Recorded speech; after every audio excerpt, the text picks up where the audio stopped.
Hello, everybody, and welcome back to the Hard Nine podcast.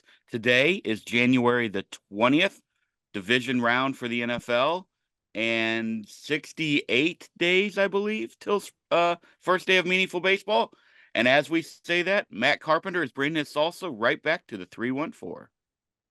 Yeah, I can't believe that Matt Carpenter is back in St. Louis as anything but a coach. That's shocking to me. Um, I'm not gonna say the signing's grown on me because it hasn't. I think it's unnecessary and grasping at straws a little bit.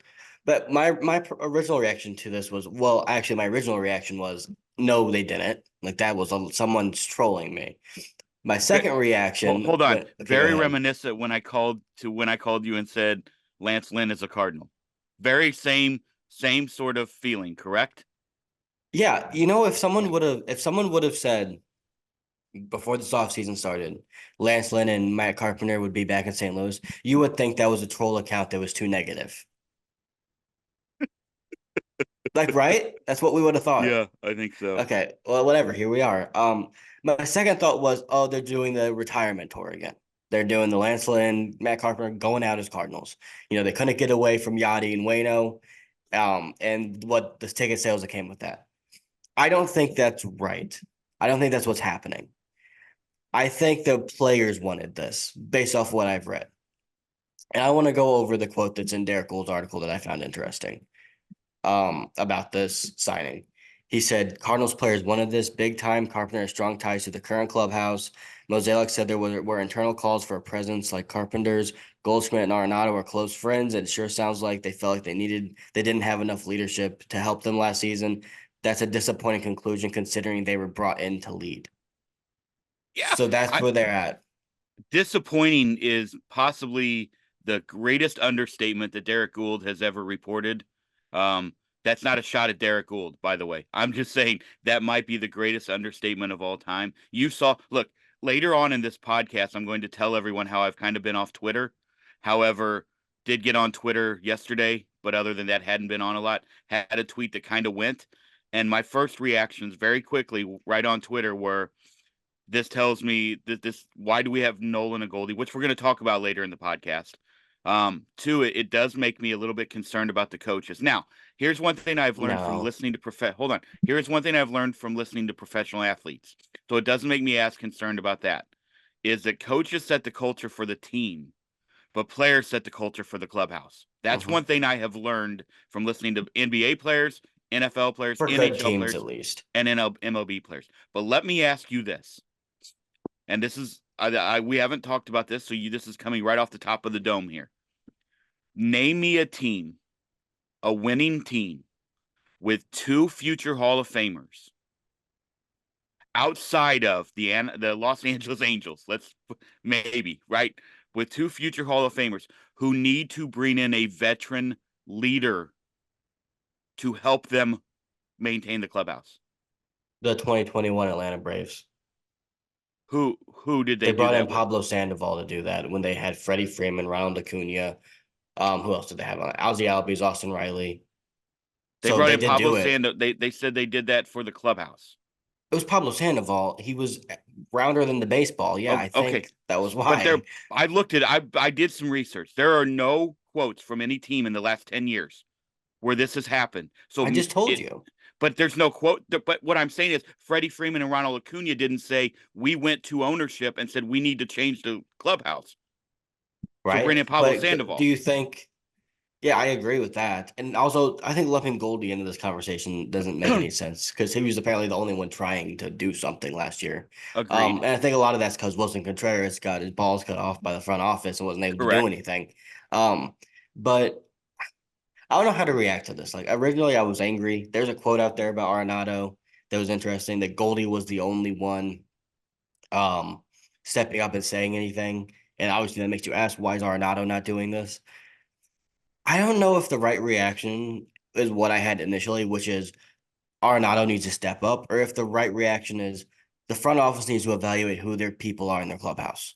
If you get Nolan Arenado, okay, you're getting him because he's an amazing baseball player. If he is not, a leader in that way, right? He's one of the guys who just leads by example. I'm sure there are plenty of them in baseball. Um, then the front office needs to know this by year 3, which was 2023, and needs to have addressed this last year instead of waiting for a year to go to 91 losses and then now say, well, we need 85 veterans. Let me play devil's. Can I play devil's advocate? Yeah. Is it possible that they didn't know that with Nolan simply because Yachty was here till 2022, and then you brought in Albert for 2022, so Nolan Uh-huh. didn't have to be. The year that he had to be was last year. Yeah. So Don't you think you could have brought him into the office and talked to him? to play devil's advocate, they might not have known that until like literally like you don't know what you don't know. They didn't talk to I'm people in not Colorado? I'm not saying they shouldn't be culpable. I'm not saying that. What I'm saying is that that's very possible that you had big presences in that locker room for a long time. That's all I'm saying. But again, Yeah, it I makes me get it. question a lot of things right now with the makeup of this team. And I'll say it again, very rarely, fine, your Pablo Sandoval thing might have credence, whatever. But very rarely do you see a great team have to pull in a clubhouse guy to get them over Well, the I don't. top. I think a lot of them do it. I just don't think they're framed this way. I do think a lot of teams bring in veterans. Like the Dodgers do it every year. They bring in various veterans. But they, okay, Um, yes, but they also are bringing in guys who aren't going to be the 26th man on their roster. That's what I'm saying. I mean, David Like, Peralta. they made a trade for David Peralta, No, though. they didn't. Didn't they trade with the Diamondbacks to get him? Oh, okay. Well, No. either way, he wasn't their 26th guy either, probably, I but mean, that's he okay. ish. I mean, he kind of was. Like the teams do this. Like, and honestly, I think if you're gonna have a veteran on the bench, him being the last resort is kind of fine. The move itself is whatever. I think if it would have been like Corey Dickerson, but not him, but someone like him, and it wasn't Matt Carpenter's name, we wouldn't have had this reaction to it. It would be like, oh, they brought in a veteran. Like veterans are fine. But I want to share this quote also from last year that I found to be interesting from Arenado. This was when they were in a losing streak. Oh gosh, I lost it. I'll Oh, nice job. paraphrase. Well done. I'll paraphrase. So he basically said they asked him if Ollie was at fault and what his view of that. He said it's hard to win when you have such a young team. We need more veterans in here. It's been hard for Ollie and the coaching staff to be able to put this puzzle together. That's the paraphrase. I think we all heard that last year. Like, what do you mean this team's not even that young? But that is what he said. So it does sound like this was a move by the team that said, "Hey, we need more veterans in here." But what does that say about the veterans that are already in there? You have Can I? veterans. You signed Lance Lynn, 36 years, Okay, veteran whatever. position players. Okay, It's different. but It is but he's not different. going to be on the field, Caleb. Like he's not going to be playing. I'm just saying it's different. Lance Lynn can't go up to Nolan Gorman and tell him he needs to fix his shit as a position player. He can't do that. That's why we have Goldie, Nolan, and Wilson Right. Those are the guys you need. Those are the guys to and point to. Nootbaar, He's not a who's and veteran, but Brendan yeah. Donovan, who they talk about being vocal leaders. How Yeah. many leaders does one clubhouse need? That's what I I don't want to know. know. I don't know. And what happens next year when they're all gone? Like, isn't You're just there gonna keep something to be bringing these said guys in? for it here's my question to you. On the surface, it's a depth move, fine. It's a Taylor Motter move. Like, who's not Taylor Motter? If you look at the numbers He from brings last year, more than Taylor Motter, but I yeah. understand that, but you see what I'm saying. Like, it's a guy who you're gonna have to find playing time for. We think. That's my concern. No, I don't think they're going to. I hope they don't try to do that. I Okay. don't. I don't think they're Okay. going to. That's not what he said in his press conference yesterday. He Okay. said he's not going to play him that much. They're not playing him that much. I would rather see a depth move for a player who could come in and come off the bench and give us way more than what Matt Carpenter is going to give us. I hope he's great. I love Matt Carpenter. Let me say that because I feel like for the first 10 minutes of this podcast, we just shit on Matt Carpenter. I That's not what I'm didn't. trying to do. No, I don't think so. But it kind of says that. Sounds like that. Well, no, That's not what we're he's doing. not good anymore. Like we can be Right. honest about it. Matt Carpenter was Agreed. great 5 Love years him. ago. He's going to be a Cardinal Hall of Famer. Love him. Yeah. Love him being part of the organization. Don't necessarily love him being in the birds on the bat every day, walking out and doing pregame. That's what I'll say. No, but also like as long as if he truly is the 26th man, then fine. I still don't like it. I think it's a waste of a roster spot because I think you need another backup shortstop probably on this team. If you're going to commit to Tommy Edmonds center field, Mason Wynn's not playing 162 games, so you probably should, you know, figure that out. Instead of having like for me, I don't know how you can have like you can logistically, and I think they will, but Burleson and Carpenter both being on this bench really limits what you can do versatility wise. Did you see my tweet yesterday? Game one, second and third, we're down one. Dodgers have their closer on the mound, righty. It's does he go to Burley or does he go to Carpenter? That's going to be an early test that first He weekend. better Let's go to find out. Burleson. He agreed, but is Like if he? he doesn't, he needs to get his brain. Yeah, he And will. and can I ask you one more question? As a baseball guy, like obviously, when you say he's not going to play, this goes back to what the Cardinals have done for what it feels like since Mozeliak has been here in terrible roster construction. When you're playing now with 25 guys instead of 26 guys like other teams, and That's I not what I mean. understand I mean he's gonna be the last guy that. Well, that might not even be true you're though. Like I don't. and I you don't play with know. 24 because you got a backup catcher. That's what I'm saying. Like when you construct a Yeah. roster, MLB gave you an extra spot to give you the extra, essentially to give you the extra pitcher, right? That's fine. Mhm. But when you construct that roster, and we've talked about this in the postseason for years, that go back to Michael Waka when they put him on the roster and did not use him until the time that they should never have used him, right? So you were playing shorthanded again. We've seen him do it with middle infielders. Why continue to play a season, especially when we know what the first 35 games are, with a guy who, if they're saying he's almost never going to play, I don't understand it. Like you said, another left-handed bat. I don't understand it. Bring in a guy who can play, who can give you an at bat late Well, you in the can't. in the Well, it game. just depends because you can't. You're not gonna be able to sign a guy that's good on your bench because they're not going to come to you. They're gonna come somewhere where they start. So But you you could can't get just. It's not that simple. you could You have have to got a trade for them. right-handed pout. You could have got a right-handed bat, right? They Instead of don't need another any lefty bats. bat. They have them. They Well, have you them. needed the 13th player, like you Oh, did. then Luke and Baker.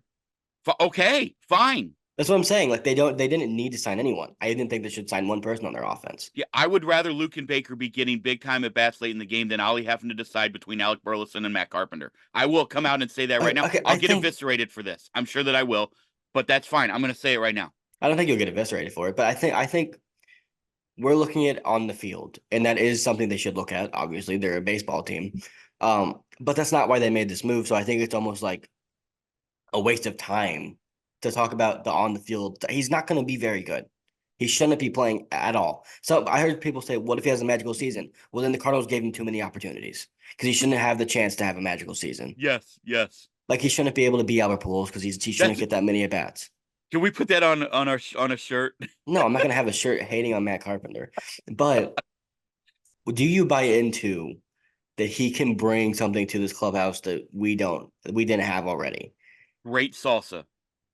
Like, no, seriously, because that's why they brought him in. They didn't bring him in for the on the field presence. If they did, they would have brought in someone Do better. okay on the surface, absolutely. I think Matt Carpenter is a great dude. Like I don't think there's any question Mm. about that. He's beloved by everybody he's ever played with, everywhere he's ever been. The guys love. I love that on the surface, but it's the shit below the surface that is bothering me, which tells me that this team is not. They're further from competing now than I thought they were 3 days ago. That's what it tells Why me. don't I? Why?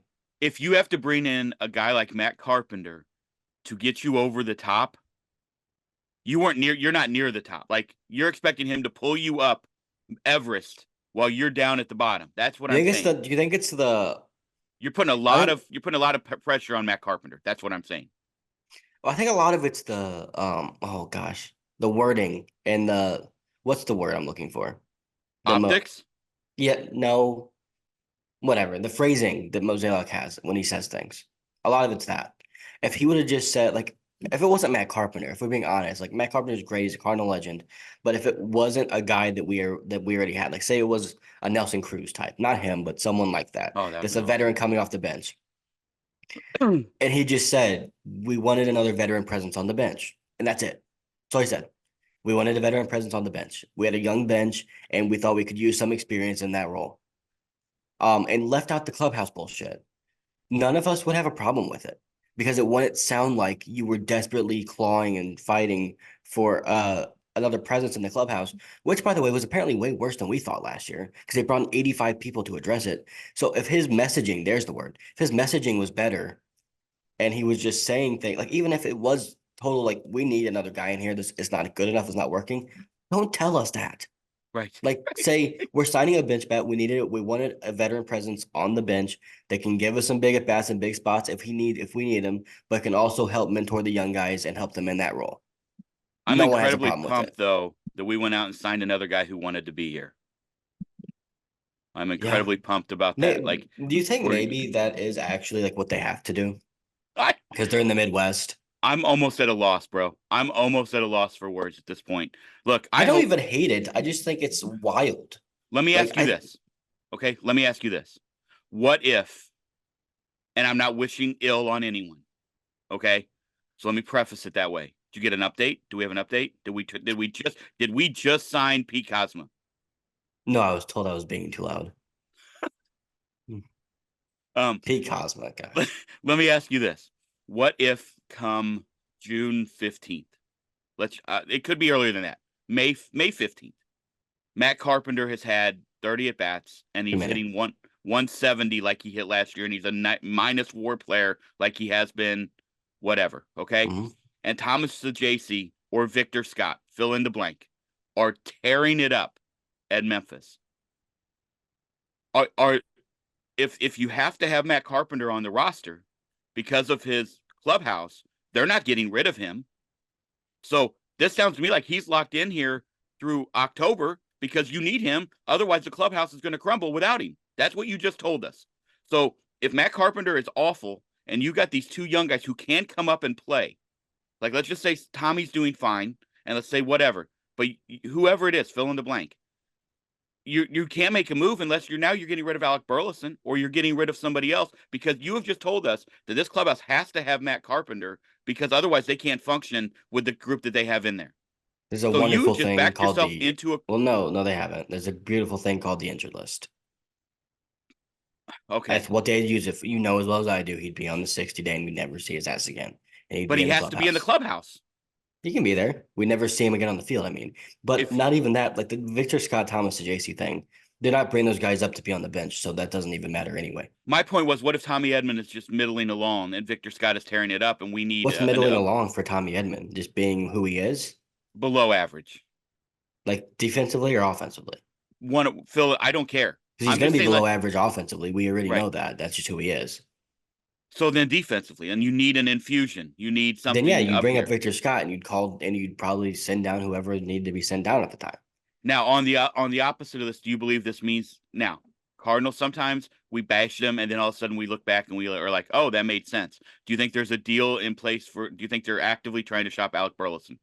No, I don't think they do that. Okay, that's just one of the things I I've don't been think reading, so I wanted I to don't get think that out any there. move they ever make is leading to another move, other than the James Nail to Korea. That one was painfully obvious they were doing something today.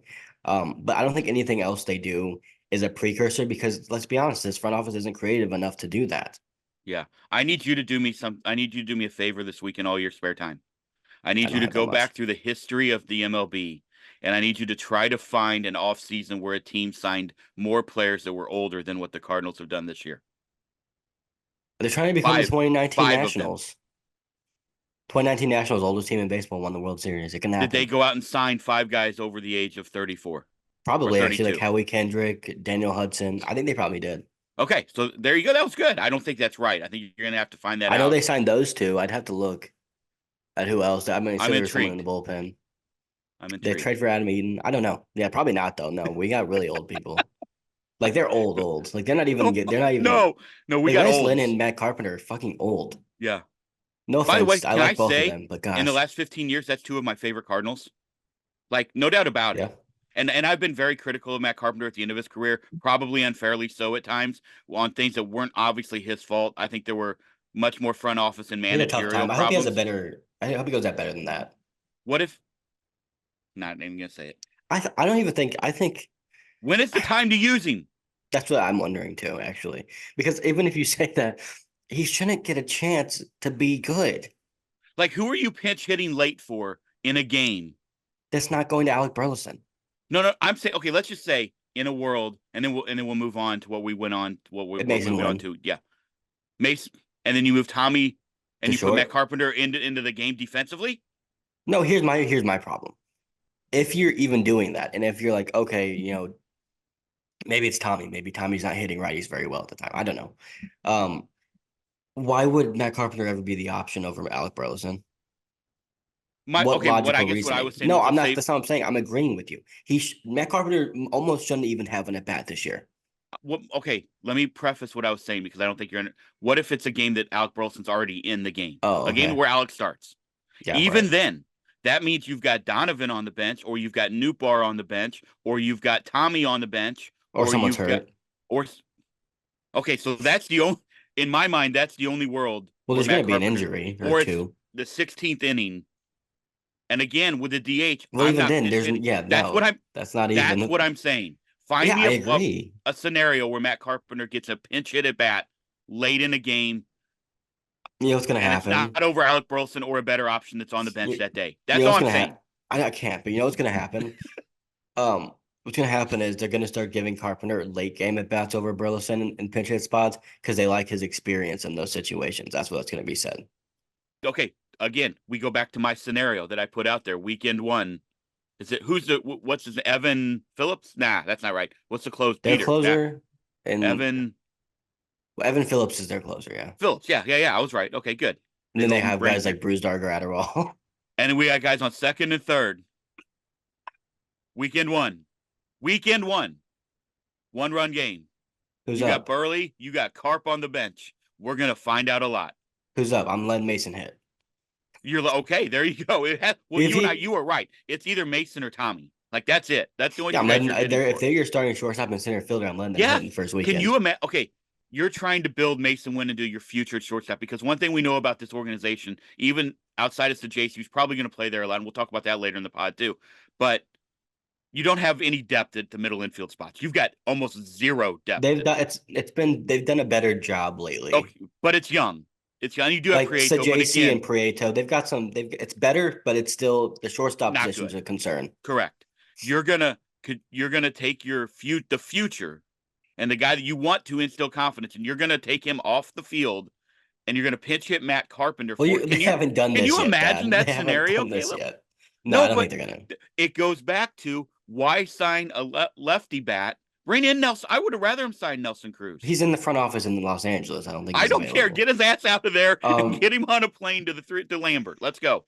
I wonder if part of it is they agree with you that their lineup is kind of set and that they're not going to be pinch hitting for many people, so they felt like they had room to make a move like this where it's purely for off the field reasons. I don't agree with it. I think that's how you bring a coach in. And I know some people say the dynamic between a coach and a player are different. Not when the player's not playing. I don't think it is. So, I don't know, but we're going very long, and we already have a bit of an hour-long podcast to That's attach fine, after this.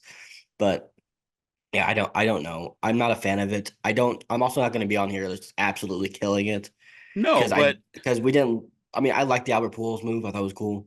And then it worked out. So I don't know. Maybe he's going to end up being the Yankees version of Matt Carpenter, but I don't think so. I mean, that is very possible. But here's what we know. No, it's not. Hold on. 4 years. 4 years, Yachty controlled the DJ, right? Yachty was the DJ in the clubhouse. Right. So here's what we know. Okay. They brought in Matt Carpenter. So every time, let's hope you get a job. Maybe you're working for. Here's what you're going to hear when you walk in. Boom. Every time you walk into the clubhouse. We can't hear it. You can't hear that? No, but you're messing up your audio. It's not going to work. Well, it's Are you playing Long Hot Summer Day? Yeah, okay, I figured. So my apologies. I thought that might work there, but I don't know why it stopped. It's weird. Yeah, weird. But either way, that's what you're going to hear. And Adam Wainwright's new album. That's what you're going to hear in the clubhouse. And what will get you more hype than Long Hot Summer Day and Adam Wainwright's new album? That, no doubt about it. That's it. That's why he's there. I got nothing else. Can we add someone into I was really hoping team? that was going to work. Can we add someone? Can we add someone? Well, we knew what you were playing, so it's fine. Can we add someone to this team that has? I don't want to be rude, but gosh, we're adding the same old guy. We're bringing back the 2013 Cardinals. Can we move on? Move on, dude. Last question. You've been good on mine so far. I thought maybe I'd stump you. You might have got me on the Nationals one. You think you got me on the Pablo Sandoval, even though the Braves, Freddie Freeman did not come out and say we need him in our clubhouse. But that's okay. Those were good. But apparently they did because him and Acuna didn't like each other very much. Number three. Is there another organization that brings back as many former players when they're old and essentially like the Cliff? Again, we'll talk about the Cliff later, like that. Then the Cardinals. I have a question. Do you think we actually bring back that many, or it's just been happening the last 2 years? Because there's only 3 examples I can give you. I can go back to my all-time favorite Cardinals. Who? I don't know. Have you not been around Oh, me? Willie It's McGee. Willie Willie McGee, McGee. Yeah. bro. In 94, 95, they brought him back. Okay. He And then hits an other opening day than home run. Lynn, Carpenter, I and mean, this has been Pujols, going who on my else? entire life, Okay, right? but This has who else? been Who did that? They didn't do that in the early 2000s. They weren't Walter bringing people Jocketty back. said, "Fuck up." Well, that to be fair, But to be hold on. fair, To be fair, the 90s we were really bad. The only guy you were gonna bring back was Ray Lankford. yeah, but also like the 2010s, like they weren't doing this. It just started with Albert. It was Albert, then it was Lynn, and now it's Carpenter. That's it. I They feel haven't like done it there's more since than that. then. I feel like if I go through Mm-mm. the okay, No, all right, like they're so bringing back maybe those recency coaches. bias got me. Well, I think it's getting everyone because it's fair. It just continues to happen, and we're Yeah, like, okay, they need to stop, and they do it again, and then they do it again. Um, I think a lot of it's also the 1 year contracts to Yachty and Wayno kind of felt the same as these ones, where it's like we're bringing him back just because he was a Cardinal. yeah. So it's just people are getting beat over the head with it, and Okay, it's well getting that's annoying. bro. But yeah, I do agree with you. Like that's happening too much because other teams don't do this. Like the only one I can think of was when the Dodgers brought back Matt Kemp, but he was an all-star when they did that. So That 2034 Taylor Motter Andrew Kisner reunion tour is Taylor gonna be Mott's gonna be like fucking lit. 50 and how old is It's he? gonna He has to it's be gonna be 40. lit. Yeah, I don't know. It Kisner, by the way, signed with the Rangers. Good for him. almost 2 mil. I know. Good for him.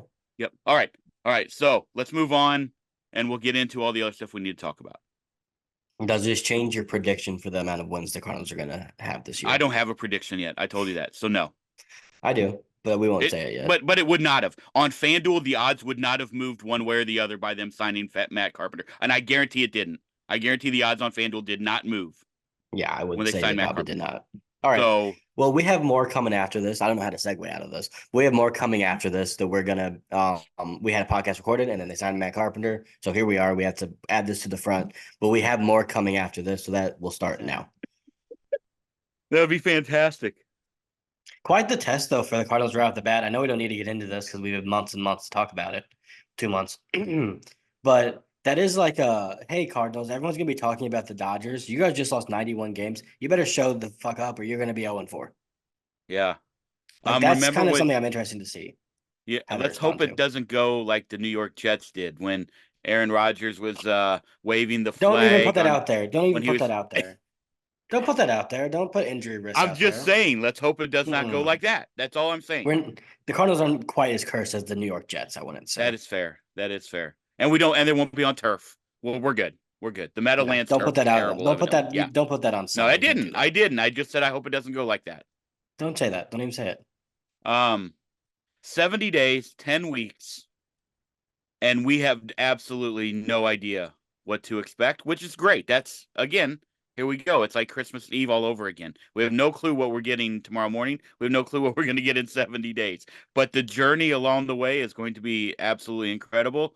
The hype right now, it seems to be one of the two guys that everything, I guess three, outside of the new guys, Gorman, Donovan, Walker, people seem really geeked like with the development of those three and the work that they have, again, no surprise, put in the offseason.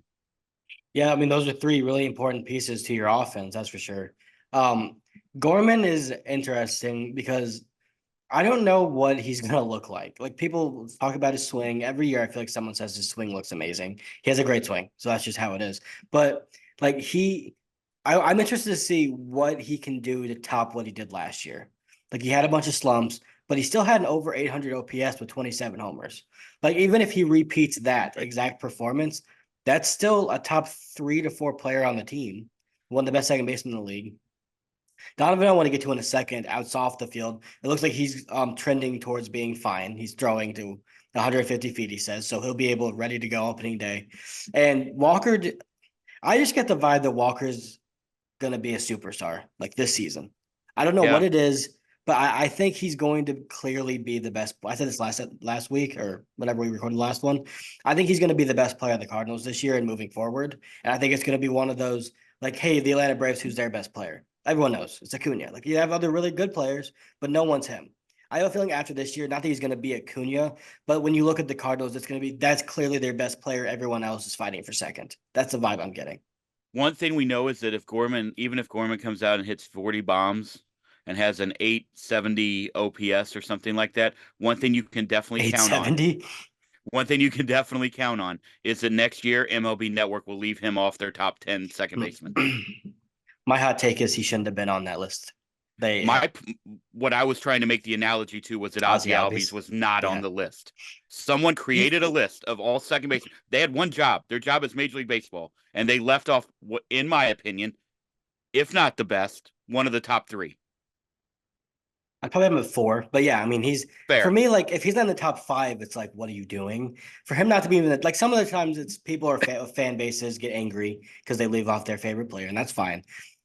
Ozzy Albies not being a top 10 second baseman isn't even a defensible standpoint. Like, there's nothing to even go towards what you're saying. There's no stat you can tell me that Zach Geloff is better than Ozzy Albies. You can't. He had a really good year, and he might be really good for the A's moving forward. He's not Ozzy Albies, so I don't get it. It's akin to Dan Orlovsky putting Baker Mayfield as his 4th scariest quarterback I saw that on the weekend because he wakes up feeling dangerous. That's what he said. He put him above Jordan Love and left C.J. Stroud and Brock Purdy right off the list. So there is that.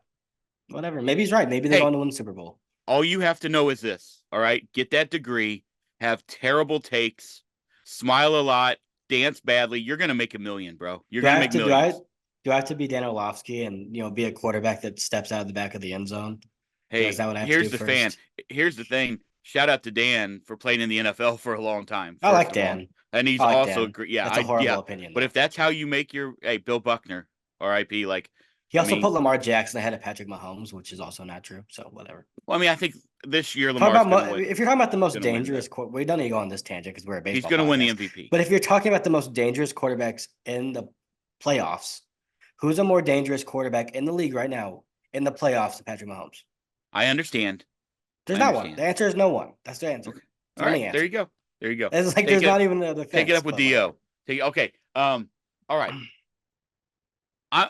I'm still at this edge of expecting something Pujols-ian like we saw in 2022.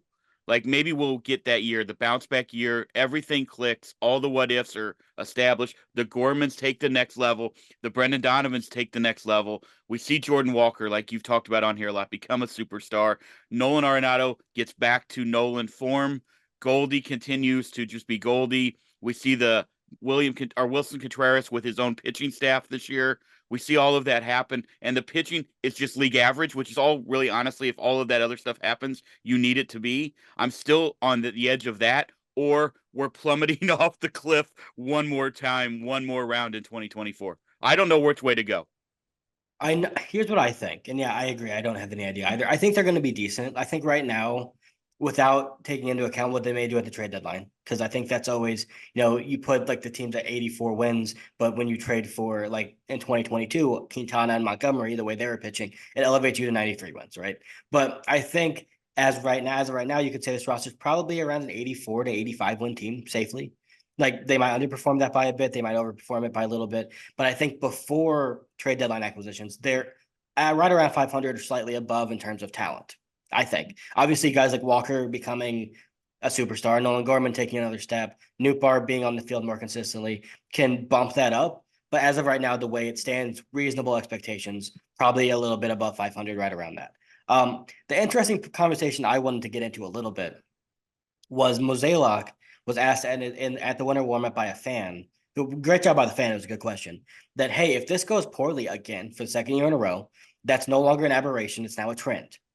Are you going to do a rebuild? And for the Cardinals, you can't really do a real rebuild. They have too many good young players that they're not going to trade. But it would be, hey, we're moving on from Goldie and Arenado. I don't think they're going to trade Contreras. They probably can't really trade Contreras, honestly, without eating a bunch of the contract. But it'd basically be those two being gone. And I've come to the conclusion this is their last chance to get it right with those two. Because if they are bad, like not mediocre, if they are bad and they are once again selling at the deadline, they're trading Paul Goldschmidt because he's not signing an extension. We'll talk about that in a second yet. So they're trading him at the deadline. And Nolan Arenado, he's gonna win out. Like, why wouldn't you if your Goldschmidt's gone and now you're going with the youth movement? If they get this wrong for the second straight year, they're not rebuilding, but they're getting rid of those two and they're going youth movement, and they will have failed for really the first time in their history of having two superstars on your team and not winning a championship. And it's yes, all of that, but also it's the thing to me is they're going to go youth movement with the offense, but they're still going to have 3 guys at over 34 years old under contract and 2 other ones that they have to make a decision on. Unless you're dealing Miles Michaelis at the trade deadline, you're Yeah, dealing no one's Steven gonna pick Matz. up that contract. I 100% agree with you, but do you see what I'm saying? Develop those guys at the big league level. That's what I'm saying. Yeah, but here's where that 1 year deal with Lance and Cal Gibson comes into play. Those guys are gone. So there's Agreed. 2 spots. And then you look at Steven Matz, that contract, especially after this year, would be very movable. 1 year, 12 million. If he's relatively healthy and not out for the year or something, knock on wood, then that's easy to trade. Someone's gonna pick that up because on the market, he'd go for more than that. So you can move all those guys easily. Like 2 of them would just be gone. One would be able to be traded, and then you'd have Michaelis and Sonny. You need guys to fill in anyway. Now, I don't think this is a scenario that's likely. They have to be bad first. So that's the scenario. That's the hypothetical we're living in here. Is that once again they miss out on the playoffs and they lose 85 to 90 games, right? Which is possible with this team. Like a couple injuries to the pitching staff, and we're back where we were. Like we're having Drew Rom and this year's the Jake Woodford. So Michael McGreevy, because I think he is Jake Woodford basically. So I think that's where we'd be. And I don't want this to happen, but I do think there should be more pressure on this front office than there seems to be with the moves they've made outside of Sonny Gray to say, hey, you better get this right. Or everything you've done, all the good grace you've built up by trading for Arenado and trading for Goldschmidt for next to nothing is gone because those 2 aren't going to be here anymore. Let me ask you a twofold question. I'm going to ask you just one, and then I'm going to ask you off of that. Okay, I want your answer on the first one. On the first one, if let's say the cliff, we go over it like full force over the cliff, right? Again, okay. And we trade Goldie, and we trade potentially Nolan Arenado, and we trade like that Lynn and Gibson. I said it on here at the time. Those are Miami Marlins moves. That's what they did for years when they signed guys to 1 year deals, knowing either we're good and we're in it, and that's great. They've been great, or we're not, and we can trade them away and get prospects. Mm-hmm. Like and that's if they're bad, they're easy to move off of. Absolutely, 100%. Like the Marlins played that well for about 3 straight years. They did it with Johnny Cueto last year. So there you go. Do you think if that happens, that's the end of Mo? Do you think that's the end? We're shifting to Heim Bloom potentially, or a new GM? Maybe it's Michael Gersh we get rid of the Pobo and Michael Gersh takes over. What like at the front office? Obviously, our owner's our owner. We can't control that, so that's not going to change. What do you think if because there's 3 options here. 1, everything works out. They win the Central. It's a great year. 2, they're average as hell, but they're in it in August, and then they have to make a decision. Or 3, things go shit sideways like they did last year, and then we're looking at being sellers again at the market. So do you think that's maybe Mo, his swan song? He's leaving out the door, and a new regime is coming in? Because if you're going to do something like that, massive, to trade Nolan, to trade Goldie, to trade fill in the blank, it almost has to be a whole new philosophy change at the top.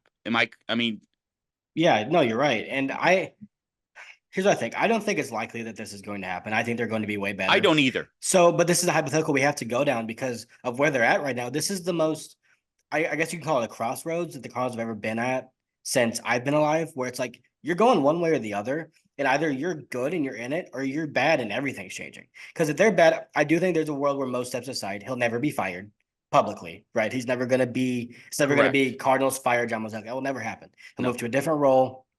He'll do whatever the fuck Joe McEwing's doing right now. I don't know why he's still getting paid to do something, but he'll move into that type of role, or he'll move even above it, and he'll work closer with Bill DeWitt the third and the business aspect of it. And then you have candidates with Heim Bloom, Randy Flores, and Michael Gersh, whichever one they'd want to choose. I don't know who would be. I think it'd probably be Gersh or Flores just because they've been around longer, but you never know. But and also Ali Marmol's gone. Like they didn't give him a contract extension. They talked about that at length today.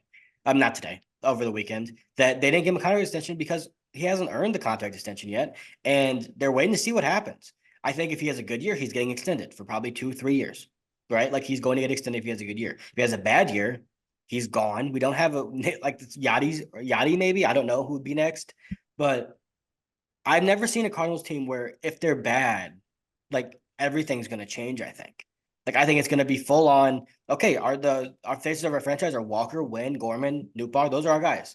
We're running out back with Arenado and Goldschmidt, we're not going to do that again because what's the point? I don't think those two would want to do it again. And you're getting a new manager. Like, I once again, I think they're going to be in contention at least by the deadline to where you can say they're at least had a decent season or a good season. But there is a world where they start out this gauntlet of a season against some of the best teams in baseball, and they 35 go games. 5-15 to start the season out because the old pitchers are either hurt or they're not performing or whatever. And now it's like, oh, everything's going to change, and you're going to start hearing rumors about these veterans don't want to be here anymore. That's what happens when teams go through this for multiple years in a row. So I'm intrigued. I've never seen this before. Have you? No. What I will say is I saw Yachty dancing in the locker room at a basketball game after a championship. That man did not look like he wants to answer questions. No offense to anyone, but from Jim Hayes or anybody else for 162 games. And I love Jim Hayes. I'm simply saying that Yachty did not look like that's the guy who's going to be in a dugout on the road He didn't like that, party that eating hard when we Subway. Like won I World don't see that Series with happening. him. He wasn't partying that hard after 2011 even. No, that man No, is he was having not the time of his gonna. life. That man's not coaching 162 games a year. He will eventually. I said it earlier, and then I just added that there's three options in my mind right now. This brain between these 2 years, the only thing I see is 90 wins in El Central, or we're off the cliff again. I almost don't even see that 80 to 85 win, 83 win season where you're just at league 500 team. I see it's either gonna fall. Like I just don't. And I'm just saying, you know what's funny about the 83 to 85 win teams? One of them just went to the World Series. No, I understand that. I'm saying I don't see that for this team. I see either everything aligning, they stay healthy, those who we need to step up, step up. Somebody we didn't expect comes out of nowhere and steps up because that's what happens on those teams. Like we saw it this year with Brendan. Oh God, why can't I think of his name? Brandon Fott and Alec Thank you. Thomas. Yeah, absolutely. And Alec Thomas had like a 660 Wasn't OPS good. throughout the year. Yeah. But what he did in center field and what he did in the playoffs, big difference. But to me it's option A or option B, and there's no like this to me is black or white. There's no sunny gray area here. Yeah, great one. I don't know what would an 82 and 80 season missing the playoffs by let's say 3 games, right? What would that do? Like that's the worst thing that could happen for them is missing the playoffs barely and not being horrible. Because then it's like, okay, we're close. We haven't re-signed Goldie probably at that point, but maybe at that point you have. Maybe you had a good start to the season and you extended him. And Arenado's still pissed. Like I don't think Arenado's like overtly angry like everyone thinks, but I would imagine there's a little bit of false promises here where he's a little bit upset. Whether or not he has any leg to stand on, we talked about that last time. Yeah. I don't think he does. But still, you don't want disgruntled superstars on your team, whether they're right or wrong.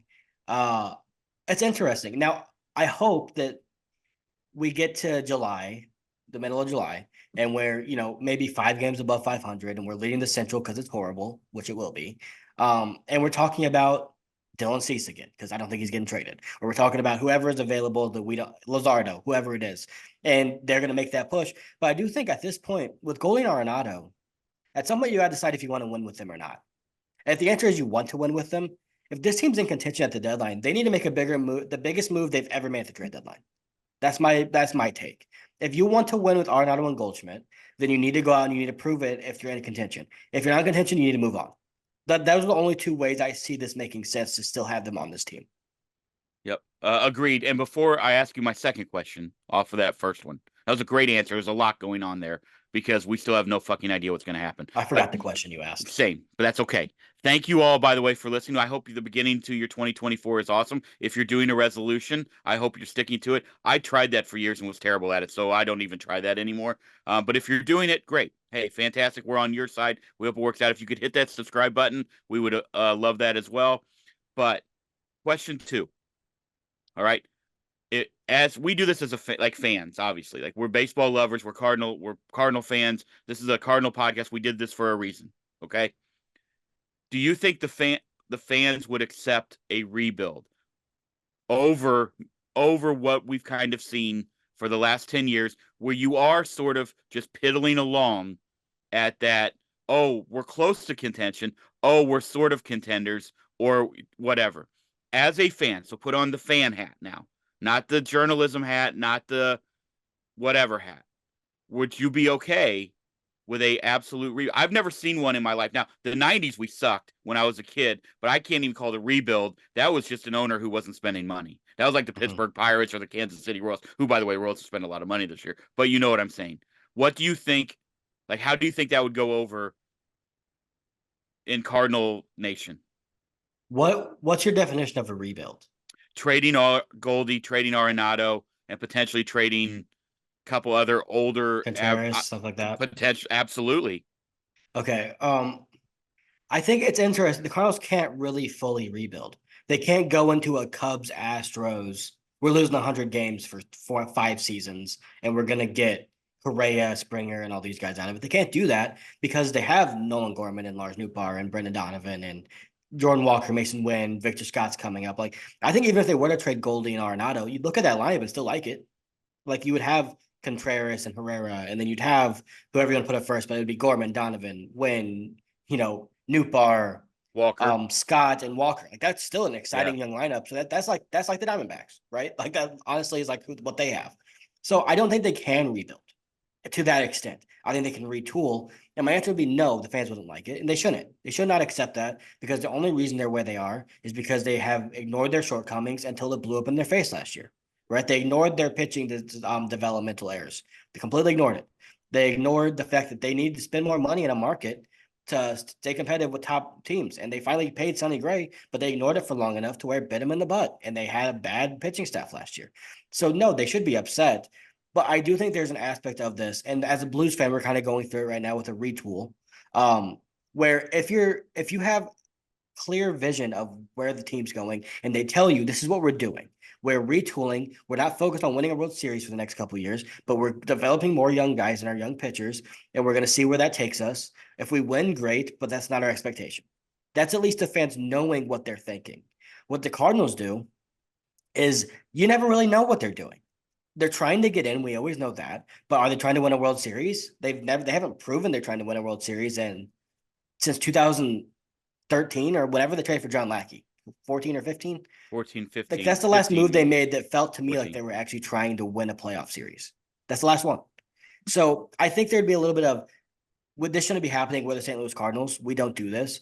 But I also think there'd be a little bit of, I appreciate that they're at least telling us what they're doing and not doing the most speak of, we don't really know. We're trying to read between the lines. All right, part B of that question, and we'll move on to the next topic. Just you, Caleb Noble. Mm-hmm. Would you be more excited about a team that is 82-80? All right. And we know that that's probably what we're going to look like again next year, and then probably the next year. Or would you rather, if they are tooling along in July around the 500 mark, 5 to 7 games out of first place, let's say, not to fall off the cliff, but that they go ahead and make that move? Because here's the reason I ask. I don't know that right now you win with this roster. Like, I mean it all. I mean the World Series. So if that is not the goal, then why are we holding on to Nolan Arenado and Paul Goldschmidt when you could go continue to load up your farm system, probably with young arms that you could develop to get up here? And I understand the retort to that is going to be, well, we haven't developed the arms we have, so what makes you think we're going to develop the arms that we get? I get that. Please understand that. But if you're just not going to go out to try to win 90 to 95 games, what are we even doing with Paul Goldschmidt and Nolan Arenado? That's my question.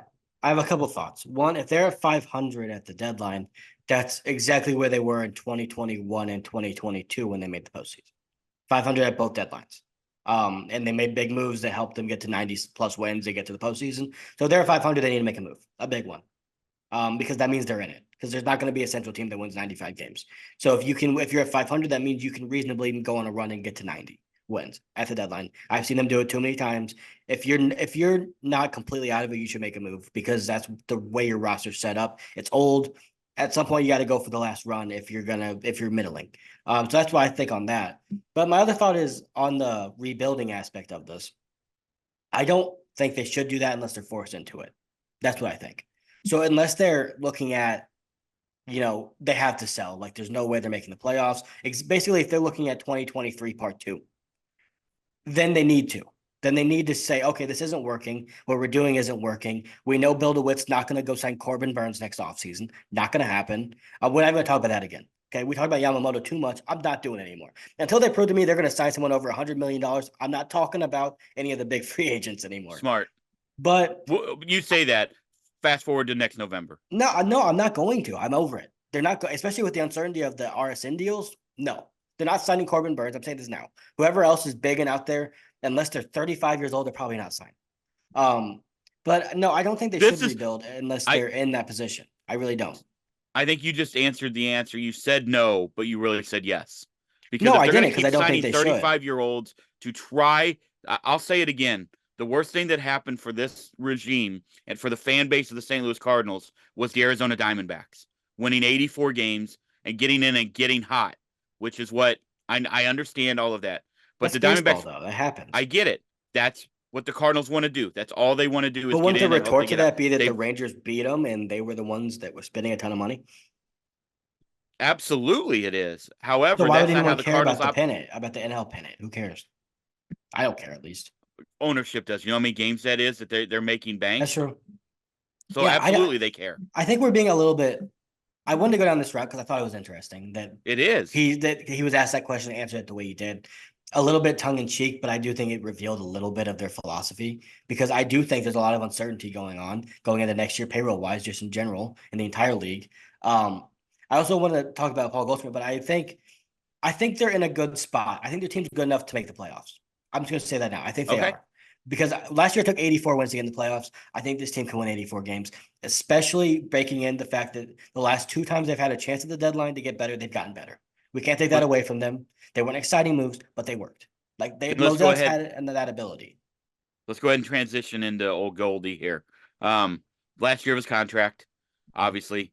He and the organization have pretty much said there will be no negotiate or extension talks till either halfway through the year. I mean, I don't know. There was a date given. There wasn't a date given. Where do you stand on the Goldie extension, and what would you like to see happen? What I'd like to see happen is him be really good and let's extend and let's pay him, for 2 more years and then he goes off as a Cardinal. That's what I want to happen is him to be good and in his career as a Cardinal.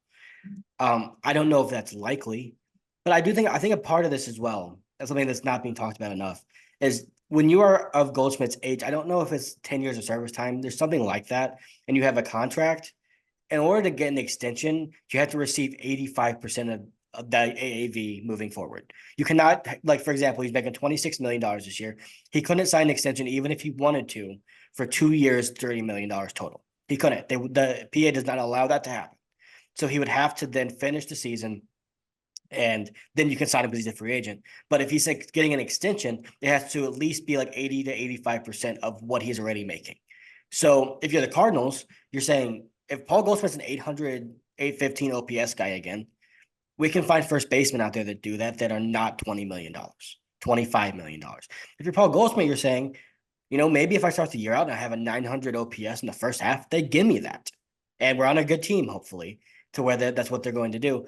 But I also think, the extension talks, we saw this with Yachty and Waino for multiple years where they were free agents, but they weren't, right? Right. Like they were not free agents. They were out there. You can talk to them if you want, but they're coming back to St. Louis. So I think for the Cardinals, it makes a lot of sense to say extending him right now makes no sense because signing him to 23, 24, $25 million a year just doesn't make any sense at all. Because I don't know if he's going to be worth that. And if you're Goldie, you're saying it makes no sense for me to sign that because if they're going to be bad again, then at least they have the option to trade me. But also, I don't know if I want to be here for 2 more years if they're going to be going down that route. So it doesn't surprise me. I think ultimately they're going to make the playoffs. I think he's going to be solid, and I think he's going to sign here for 2 more years. That's what I think will ultimately happen. But the fact that the door is open for him to be gone is interesting. I thought they were going to extend him. What do you think about the old, since he is in the news every day right now and potentially going to be one of our NFC South nemesises? Bill Belichick? Yeah. What do you think about Bill Belichick is where he is now because he always was great at never giving a contract to a guy who was on the decline. Like he was that's what he's like been known for. They've talked about it forever, knowing when to say, thanks for everything you did. We're moving on. The Cardinals have not been necessarily great at that. Like there are a lot of things that were out there. I mean, Waino, Carpenter, Michaelis, like the list goes on and on to where, I mean, you can even say Yachty was very good defensively. Offensively, the last 3 years, Yachty was not Yeah, but very good. Wayno, honestly, they kept Wayno for longer than they reasonably should have. But other than last year, without him, they don't make the playoffs in 21 or I 22. understand. I'm just saying, what do you think about that philosophy as far as, okay, thanks, Goldie, for everything you did, but, but. I get it. And in football, it's different. Football is more cutthroat. There's a cap. There's a lot of different things about football than Absolutely. baseball. But if you're the Cardinals, you have to know who you are. That's one of the best things that the good organizations do. It's what the Astros do very well. It's what the Braves do very well. They know who they are and they act accordingly. The Cardinals aren't a team that does that. They're not a team that cuts people because they think they're on the decline, other than Matt Carpenter, because he was just unpayable at that point. But they don't do that. So if goalie's 800 OPS, they're not going to cut ties with them. That's not who they are as an organization. Some of the allure of coming to the Cardinals is how they treat their players. It's how they treat legacy players. It's how the fans treat those players. That's part of the reason why guys want to come here. It's probably why Goldie wanted to come here and Arenado wanted to come here and Sonny Gray's here. So I do understand that, but the Cardinals aren't Bill Belichick. Like they're not that. They're not. I don't want them to start turning into that yet because they need to know who they are, and who they are isn't that. Would have been a lot more fun if we had 7 of those World Series championships in the last 20 years, though. It's a lot easier to win a Super Bowl than it is to win a World Series. You just pissed off every NFL fan in the world. How many baseball players have 7 World Series rings in the last 50 years? That's 0. well, how many Jeter got? 5? And that was over a 20-year span. That's my point. It's a lot easier to win in the NFL. I don't. It's like it's proven. Like look at the Only parity 3 in teams in the baseball. NFL, right? 3 or 4 have never won a Super Bowl, and there's like what 6 or 7 in Major League Baseball that have never won a thing. So that, I guess maybe that lends Case in credence point. to your theory there. Yeah. Also, like how many teams have won multiple championships in like the last 10 years? Fair. I look at the Chiefs and the Patriots. Okay, we don't need to go down this rabbit hole, but that's my. I think it's I much just harder think it's just because of the length of interesting. the season. Like I think it is a tough sell. Like, and it's also the one thing that we don't take into account is what does Goldie want to do? Like that's the other thing. Like we're talking about it from the Cardinals' perspective. I mean, he knows he's not dumb. He knows he probably has 2 to 5 years left after this year, somewhere in that area. Not Maybe 5, less than 2 that. to 3, 3 years left. I mean, 3 max probably. he's gonna, in my opinion, he's a Hall of Famer already. All right. So in my opinion, Yeah. but if he has a terrible 3 years, we know that can change the court of public appeal. But he also probably has to want to play for a World Series like that. Yeah. So I think that's a really intriguing. That's why he came here. I think we always forget that as fans is that the player, like everybody's, oh, why didn't we sign fill in the blank? Well, because the player had a say so in it and might have wanted to go some, like we forget that. That was by far the most interesting part of that was that he said it was mutual, which means Goldie feels the same way, and I get it. And if you're the Cardinals, man, like you traded for Goldie and Arenado, lauded by all of baseball as 2 of the best moves of the last decade, right? You cannot mess it up this bad. And I know a lot of this has been what happens if this happens and they go down, another 91 loss season, which last year would have thought we would have been crazy to say that they had a chance to lose 90 games, but they just did it. So you can't act like it's out of the realm of possibilities. That being said, I don't think it's going to happen. I do think this is going to be a solid team. I think the starting pitching's mediocre at best, and I do think it's likely that 2 of those 5 get hurt because they're old. It's just there's the likelihood, but I think they're going to figure something out. I just believe in this offense too much to not believe in them to be able to make the playoffs. But it is a little frustrating when we put all this into context and what we've talked about and say this should have been that year where they're like, this is our last chance. Like, let's figure it out. Let's sign Sonny Gray. Hey, Bill, we need more money. Like, we need to go sign Monty too. We need those 2. And we have a chance here. And that didn't happen. So that's a little frustrating, but still a lot of positives to look forward to this year. I just think it's a lot of interesting things from what a warm up where it just seems like the future is very uncertain for the Cardinals right now, more than ever. One thing we do know about the future, which we really still don't know, but one thing we know right now is that I think there were 5 or 6 Cardinals on the top 100 MLB prospects list. 5, yeah. Yeah, that's 5, pretty good. and Chase Davis was 101. Yeah, that's always nice to see. Now that means nothing. That means legitimately nothing. Absolutely cool, nothing. But it's very cool to talk about as a Cardinal fan. It's a good thing to know that the prospects we hype up are also good prospects in the eyes of national evaluators that aren't biased. But the 5 that are in it, if I can get off the top of my head, Mason Wynn's still in it. I don't consider him a prospect anymore, but they do. Thomas DeJC, Victor Scott, Teenkins, and TK Roby. Those are the 5. TK Roby, yeah. Which all And 5 Chase should be in Davis there. right Good for all outside the them. 100. 101, yeah. Yeah. So yeah, those guys are all very exciting. Those are 5 prospects I really like. I'm intrigued by Victor Scott and what he means for Tommy Edman, to be quite honest. Because if Mason Wynn and Victor Scott, if those two guys in top 100, like we just said, if those two hold down shortstop and center field, what is Tommy Edman's role in this team? Like That's we're at another a guy point where going to what is it, Arb over what was the difference? 350 grand, 450 grand, right? He's going to 400. arbitration. But Yeah. I think they said that their plan is to talk about a multi-year contract. And the way I read it originally was that that was going to be a multi-year extension. I don't think that's what they meant. I think what they meant is we're going to pay you $8 million for these $16 million for 2 years to buy out your ARB years. That way you're making more in 2023, but probably less that we would have to pay you. I mean, in 2025, you know what I mean? They did that with Gio, where you don't give him an extension, but you give him $16 million just to spread the money out evenly for 2 years, which I think was what they might do. So I don't think I think they're gonna get a deal done. I really don't think they go to arbitration with Tommy Edman. Let me ask you this, and I'm not trying again to talk about the over the cliff thing. However, that's another guy that come trade deadline is going to hold a lot of value to playoff teams. Is Tommy Edman. I mean, we saw Whit Merrifield go, like we've seen that trade. We've seen trades like those guys get traded. I mean, I'm just saying that's a guy who's going to hold a lot of value. Tommy Edman.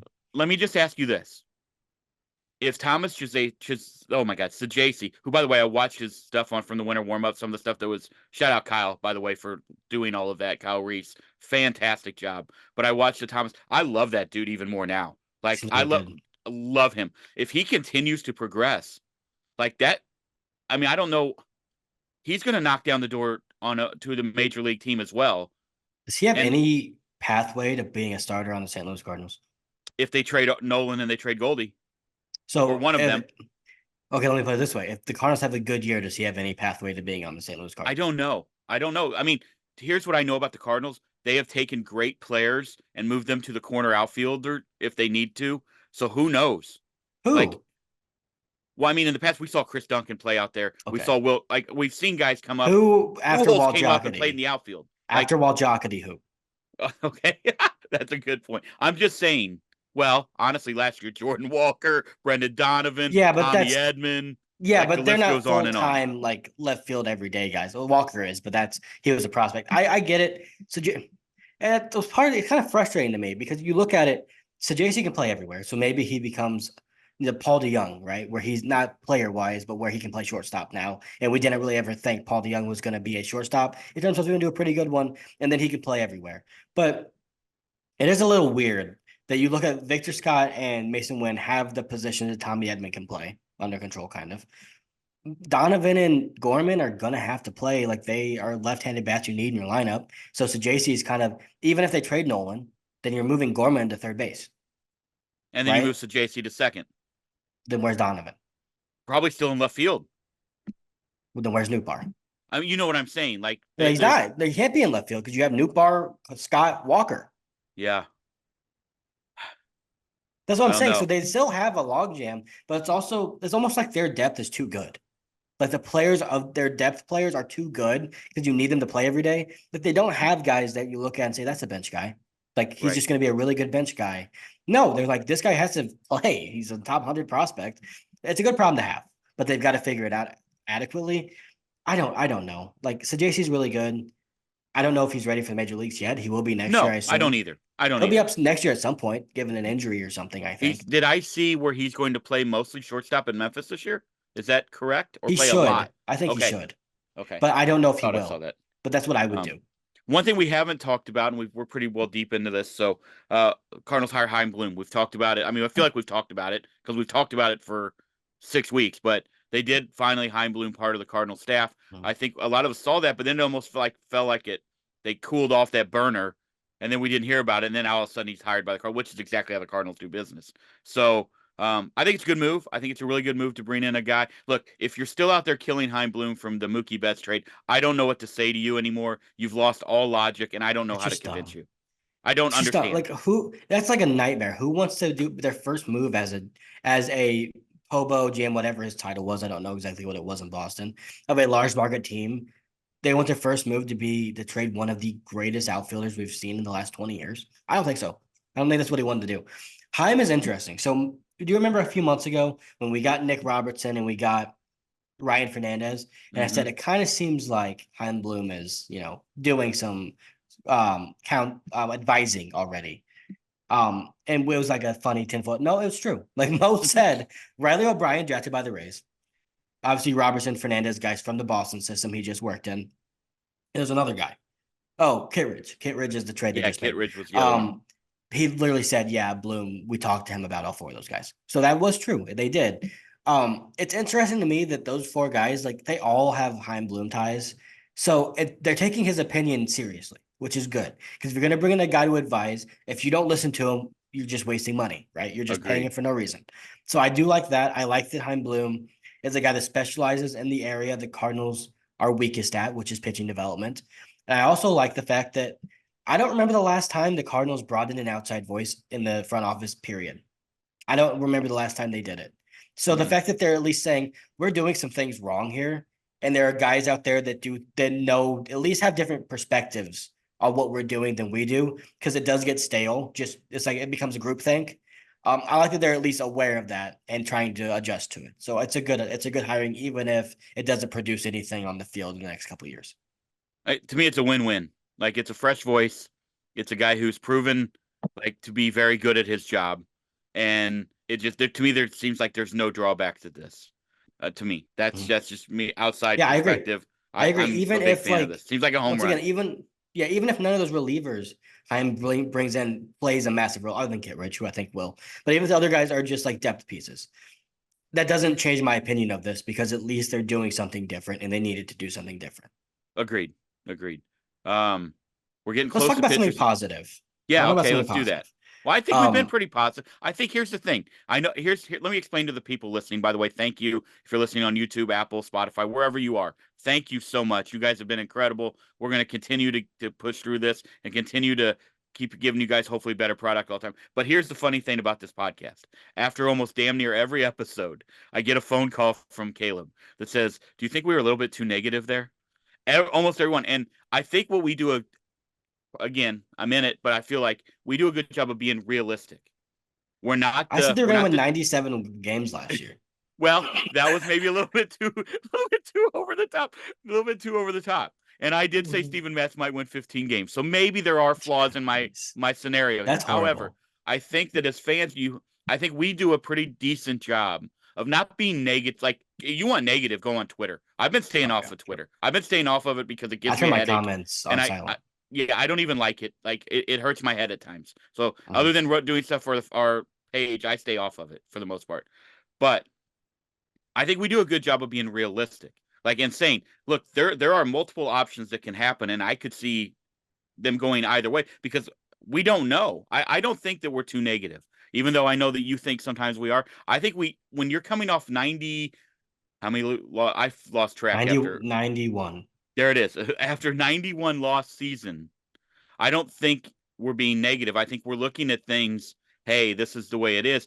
If all works out, it could be we could flip those losses to wins. There's a way But they if win it 95 doesn't, games. Like that could happen. oh, here we go, No, Caleb. There we no, I'm go. not saying it's Oh likely. I God, think God, no, I I can't wait think to see if the you were to comments on that. no, a 90th percentile outcome, right? Like one of the better outcomes you could have would be that. But I think they have a chance to have one of the best offenses in baseball. And that's what I wanted to get to here. Because I'm not low on this team. I don't think they're going to be bad. We're talking about scenarios of if they are bad, what do they do? Like, Correct. because that's something we have to talk about. Because coming into last year, I didn't think it was likely they were going to be bad. Now is it a 50-50 chance? Maybe it's 60-40. They're going to be decent, but there's still at least a large chunk of the percentage that they could be bad again because we just saw it. Um, but I want to talk about the By the way, offense. not Go only ahead. did you not think they were going to be bad, you thought they were going to win 97 games. I did. I thought they were going to be really good, but I was also drinking the Jack Flaherty Kool-Aid. It turned out to be the Kool-Aid that I can't make that joke. Okay. Um, That's the Detroit Kool-Aid now. I can't make the joke. It was gonna be really bad. It was what's that cult that was drinking Kool-Aid and everyone died? Jim Jones down, yeah, That was a joke I was gonna make, but I forgot the Jonestown. name of it. Joke, Yeah, there it too is. far. Too far. I think we're far enough removed, aren't we? Either way, we'll I move don't on know. from that. Everybody in here from the 313. That's where Jack Flaherty is. He is. He's with Eminem in Detroit, true, And MCDC. MCDC. Yeah, Boom. look at that. What's the thing? Oh, I think the offense, and we're gonna do. By the way, player profiles are gonna start coming out next week. Next I week. think that's our plan. We will start with the position players, then we'll go to pitchers. I don't know how we want to do the pitchers, just because it can get boring just talking about Miles Michaelis for 30 minutes. No offense, Miles, but it can be just because Jeez. it's just, well, they only pitch every fifth day, so I don't think we need to give them the same due as we give the guys that play every day. It's my opinion. Either way, we will figure that out, but each position player will probably get their own episode, other than like Burleson and guys that are on the bench. Jeez.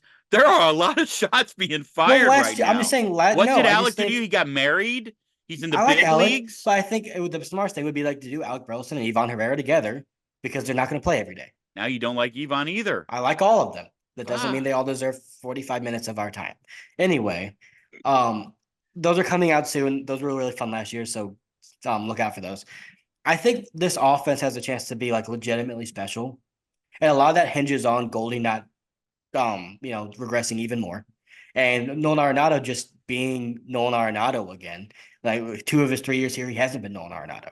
But we need 2022. Nolan was like peak year of his career. It was one of his best years he's ever had.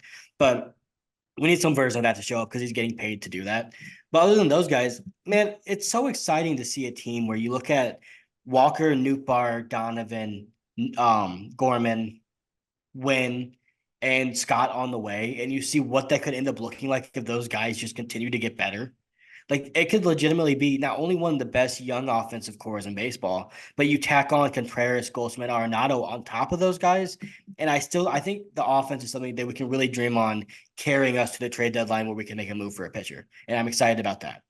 I think what's interesting, we'll talk about this when we get to him and during the player profiles, is like I've seen this on when I was on Twitter about a week ago. And I think I've been off of it for a few days, except for our page and football stuff, because that's whatever. But I saw people really freaking out about the idea of Edman and Wynn hitting 8-9 in this lineup, and whatever, how bad that is. I don't think they realize. I don't think they paid attention to what the Astros have done. I don't think they've paid attention to, honestly, what the Diamondbacks did last year. We just talked about Alec Thomas. Like the Diamondbacks had Emmanuel Rivera, Longoria, Alec Thomas, and Geraldo Perdomo at their bottom 4. Bingo. Like, Perdomo's if they player, are playing, like if they are playing elite defense, and I understand the questions around Tommy Edman's arm, I understand that, but if he is playing where he normally, like, I think if he's a 4-WAR guy, 3.5-WAR guy, and you're getting Mason Wynn to play defense, any offense they give you is a plus. I also think I don't understand. I don't understand the like freak out factor that, oh no, Tommy Edman and May, like, you're not going to have 9 all-stars in your lineup. Unless no team has that. But the Braves, hold on. You look at the Dodgers. You've talked about this for 2 years. Once you get last year, once you got past the top 4, we had a lot of questions on Muncy. He did have a bounce back year, but after that, it was pretty low. And then you look at it this year. You get past the bottom. You get the bottom 3. That's not a strong bottom 3. The Braves are the one to have like Orlando Arcia as an all-star at the bottom of the order. Correct. But they were once again tied for the best 1927 Yankees as the best offense of all time. Like, the team that's we always say, well, they're not the 27 Yankees. It's like saying if this isn't rocket science, but they actually literally were the 27 Yankees. Right. So you can't compare anyone to them. I think I'm pretty excited about Wynn and Edman, and Wynn and Scott whenever Scott's up, because I think he'll replace Edman. I really do think that's how that's going to end up going. But I'm excited about those guys for the fact that, one, I think all of them have decent upside to be good hitters. Like, Edman's always going to be below league average, but I think Wynn has upside to be slightly above league average this year, and I think Scott does as well. But those guys are going to wreak havoc on the base paths that they're allowed to. And I think one of the more underrated things that we didn't talk about last year enough, you and I, is they didn't steal enough bases because of the league was stealing a ton of bases, right? We saw the Diamondbacks do it, got to the World Series playing that kind of style of baseball because of the rule changes. The Cardinals weren't allowed to do that because they were losing games all the time, and you don't want to give up outs when you're behind. If their pitchers allow them to have leads and be tied and do things like that, with guys like Wynn and Edman and Scott, when he's up here, whenever that is, when that might be August or it might be earlier, what they are able to do is change games with their speed. And if they're allowed to do that because the game dictates that they should be able to do it, It's exciting to have guys like Wynn and Edmund who, when they get on base, it's a double, right? Immediately. You get on base, it's a single. Okay, now it's a double or a triple because they just stole second or they stole third. And then you start the lineup over with, okay, now here's Donovan, Goldschmidt, Gorman, whoever's batting third, and Arenado to drive them in. That's where the bottom of the order can be exciting. Are those guys going to be above league average? Probably not. Like, they'll probably be in the 85 to 100 OPS plus category. You know, there's upside baked in where Win could be more than that, but I think it'd be fair to say he probably won't be this year. But they can do more things to help you win. Like, hitting isn't, those two players are very valuable because hitting isn't the only thing they do well. That's why they're good. I love this lineup. Like, but again, I said this playoffs of 21. I said it in playoffs of 22. This team will go as Nolan Arenado and Paul Goldschmidt go. Even I love the young guys, and I know that they can be the leaders. And I know you're projecting Walker to lead. That's fine, but you still have to have those two guys are going to hit in the middle of the order. 2-3, 2-4, 3-4, whatever they do, they're going to be in the middle of that order. And this team will go only as far as those two guys take it. I mean, I'm still going to stick that offensively. Yeah. It's either that, like, yeah, at least one of them does. Because I think you look at the Rangers, Corey Seager was just unreal. And that's what they paid him to do, was to be that in the playoffs. And he did it. Marcus Semien was horrible until the World Series. But the reason that worked is because Evan Carter was freaking unreal the entire postseason. So you I'm can talking live about the with regular season, though. They have to be great. Yeah, in no, the regular season they have. They I have think to be Arenado great. has to be great. I think Goldschmidt can be exactly what he was last year, and there's a way for it to be good. But I kind of view Arenado as either he's great or he's, He's not. Yeah. not a top four hitter in a lineup. Mm-hmm. Like, let's be honest, Arenado's amazing, and he's batting fourth. He's put in there, and I believe in him. I think he's going to be great next year. I think he'll be an MVP candidate. I really do. But he was not a guy that bats fourth in most lineups last year, stats wise. He hit the homers. He had like 26, but he had a below 800 OPS. That's not good enough. If he does that again, their ceiling's extremely limited. I He has agree. to be a superstar. That's what they're paying him to do. Couple things. I've been incredibly. I don't know if what's the word I'm looking for? Don't know. Hard on the Cardinals. That's not the word I'm looking for, but you know what I'm talking about here. About their ability or inability to really get their feet wet in the international market, like appropriately, not just bring over the fringe guys.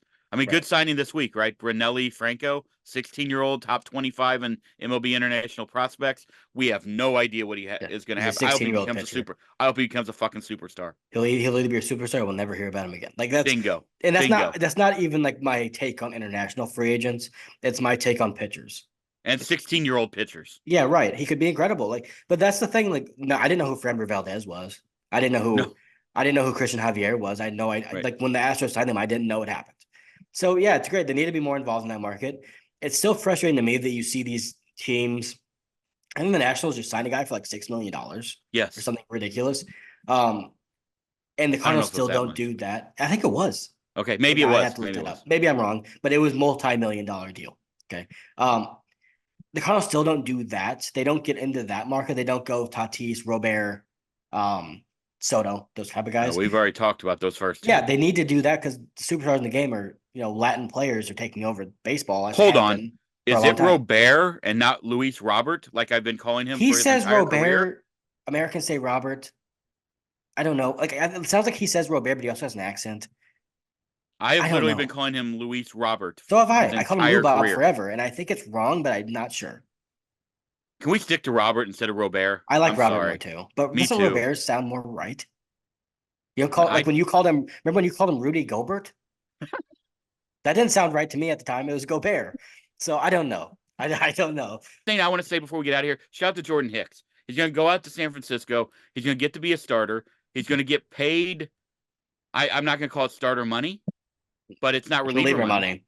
Yeah, right. Money. It's kind of that. It's that Steven Matz contract. Like that's that area. It's also the Taylor Rogers contract. Here's what I think, and I'm not alone in this, so this is not the Mike Noble theory. I think him preparing in the offseason, because I believe that's what he's been doing since the end of the season to be a starter. Probably. And to have the whole offseason to prepare to be a starter. I'm not saying he's going to be an all-star. I hope he is. I'm a big Jordan Hicks fan. However, I think we're going to see the different, not this, he can't start like he did here in St. Louis when he was given like a week's notice to become a starter. That's what I think. I think he'll be much better. Also, pitching in that park, not going to hurt him. good stadium to pitch in, and just being with that pitching developmental team, which has done a great Correct. job with they completely revitalized Alex Cobb's career and Anthony Desclafani. And Johnny Cueto. When he signed there, he wasn't very good there, was he?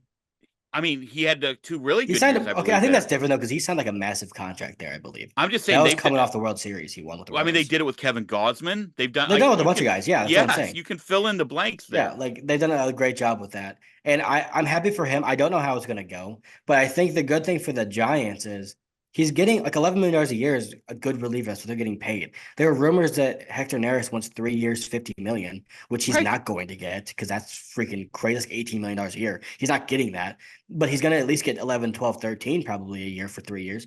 So at the very least, you're getting a 28-year-old that's going to be a great bullpen piece when healthy for 4 years. And at the upside is you just got a starter that's pretty cheap. Like it kind of goes back to me with the Steven Matz contract, and people keep saying they need to move off of it and all that stuff.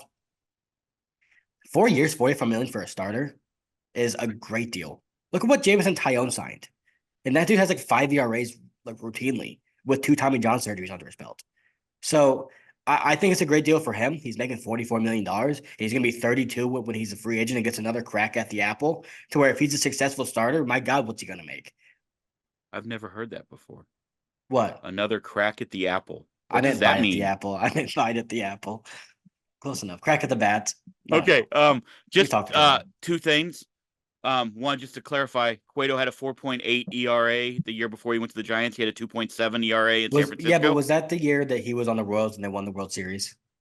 2016 they didn't win the World Series, right? Or So 15? Yeah, 2015, yeah. 15. Yeah. I'm just saying. And then he did not so great in 17, but then a 3.2 ERA in 18 there. I mean, two of his first Can you three look years at there were really good. 2015 for me and see if he was traded halfway through that season? He was not. He spent Oh, yes, he started in Cincinnati. Yeah. Yeah, so he was very good in Cincinnati, 2.6 Yeah. ERA. Yeah. Exactly. Yeah. He had a So bad obviously, second yeah, half. fair. That's very fair. Let me ask you this. Would you rather have Jordan Hicks in your rotation or Steven Matz? Steven Matz. Okay. Okay. I think Steven Matz is I mean, Jordan Hicks can be a starter, but I know Steven Matz is a starter. We do. Yeah, I mean, he's had a pretty successful big league career. I'm Um, excited about Steven Matz. You said he was going 15 games. What are you saying? I'm excited about Steven Matz this year, not because I think he's going to be great or a number two or a number one, but I do think he's going to. I think this is a good year for Steven Matz to settle in. And it feels like every other year has been very weird for him for whatever reason. I think this is a good year for him to settle in and be give you 140, 150 innings, they give you a 4 ERA and be very good for you and win you a lot of games. So that's what I hope. if you want must-watch TV in the 2024 MLB season, it's Marcus Stroman pitching for the Yankees. It's gonna go one way or the other, isn't it? He's gonna be great or it's gonna really be bad. It's gonna get so I'm loud excited there. for it It's though. gonna get so. That's what I'm saying. Like I will be sitting there with the pop. You know the Michael Jackson meme where he's eating popcorn. That Mm. will be me every Marcus Stroman pitch. Not Yeah. just outing, but the next day. That will be when I'm big time back on Twitter. The next Yeah. that night and the next day. That's gonna Mhm. be. Oh my. Go look at his Twitter likes. You better hide those if you can. I don't know if you can, but if you can, you better hide them. Oh. I'm And those interested old to, tweets are gonna get real loud I in have a Yankee question. Stadium. Yeah, if he does well, then they're gonna love him because they love heels in New York if they're good on their team. Absolutely. But if he's bad, they're gonna not like him at all. Like if A-Rod was bad and he was doing the steroids and stuff, they would not have liked him. But he was good, so they did. Um, who's gonna be better, Carlos Rodon or Marcus Stroman for the Yankees in 2025, 2024? Sorry. I mean, I'm gonna go with Rodon, but I don't think either are gonna be great. Like I was one of the rare ones. Marcus Stroman's better than Rodon, I think. I took a lot of heat because I didn't want the Cardinals to go out and spend a lot of money on Carlos Rodon. People were Mm. not happy with me about that. I was called a lot of names. It was a However, I will stick by risky it. one. It was a Yes, risky and contract. I just we so far it has not paid off. I think Rodon is still a better pitcher than Marcus Stroman when Rodon is really on. But Marcus we haven't Stroman seen was that like a a lot. Marcus Stroman was like a Cy Young candidate before he had a rib injury last year. People forget that. He was great. Speaking of last year with Stroman with the Cubs, reports coming out that they are going to be the princess or the prince, whichever you want to see, of the late ball of the free agent signings. So that to me says they're going to spend Oh, a you lot of said that money. And very then weird. I know it was the way my mind was working. And in my I don't think mind, they're I going to saw the spend that much Cinderella money. thing and it was turning into a pumpkin. I was going to get there that I think whatever they do to it's going to turn into a pumpkin because they're the Cubs, but it failed. It was a bad Yeah, it was analogy. bad. Either way, Yeah, that rumors are saying they're going to spend a lot of cash. I think they're going to sign one player. I think it's going to be Chapman or Well, actually, how about this? If they sign Chapman, I think they sign Chapman and Hoskins. If they sign Bellinger, I think that's all they do. The Okay, interesting part about this is they just got Michael Bush. We haven't talked about that. I don't know if that was on your list or not. it wasn't. One of the top prospects for the Dodgers. I think it was pretty obvious the Dodgers were kind of not excited about Michael Bush because they didn't play him even when they needed offense last year. But apparently the Cubs are playing him at third or first. So that to me says they're not going Bellinger and Chapman. It's gonna be one or the other. I'm intrigued to see which one it is. Because if it's Chapman, that infield defense is gonna be the best in baseball. With Yeah, Chapman, Swanson, and Horner, Warner. that's Yeah. three Gold Glove winners right there. Yep. If it's Bellinger, then they're just the same team they were last year again. Like, is there a pathway for the Cubs to be better than they were last year on paper heading into 2024? How do they do that? I They don't have to know that sign answer. Monty. Like if I they don't. sign, if they like the way they would do it is they like, actually sign Monty and Bellinger, then they're better, right? Yeah, But if they don't get another pitcher, which I don't think they're going to, I haven't heard them linked with any of them, and they just sign a Bellinger or a Chapman, then they're just kind of like we the didn't talk same. about they signed Imanaga. Like that's a good Yeah, signing, potentially. We don't know if any of these guys are going to be great. Well, I yeah, we hope have they no are, idea. But but what are we the odds he's better than Marcus Stroman was last year? Not very good. not very good. No. Yeah, Are you intrigued by Josh Hader to the Astros? yeah, I am. I mean, that's Me him, too. Ryan Presley, and Albert Abreu. Those are or Brian Abreu. Which one do they have? Brian Abreu. Brian Abreu. Yeah. There's a Take lot another of crack at Abreu's in the the apple, bullpen. bro. They have two Abreu's on their team. You give me a break. Jose's there too. Yeah, those are three of the best relievers in baseball, just straight up. Didn't see that one So coming. Like if that yeah, happens, it has not happened. Now it makes last a lot thing of I've got sense. before we get out of here, Marlins came out today, said they are open to trading or listening to trade Luzardo or Cabrera. One, which would you rather have? And two, do you think there's any interest there at all for the Cardinals? Because when you're saying it in January the 18th, that tells me you want a shit ton for either of those guys right now. They're not getting a lot for Edward Cabrera. So my answer is Luzardo. He's one of the best pitchers in baseball, in my opinion. I love him. He's great. I wouldn't pay what it's gonna take to get him.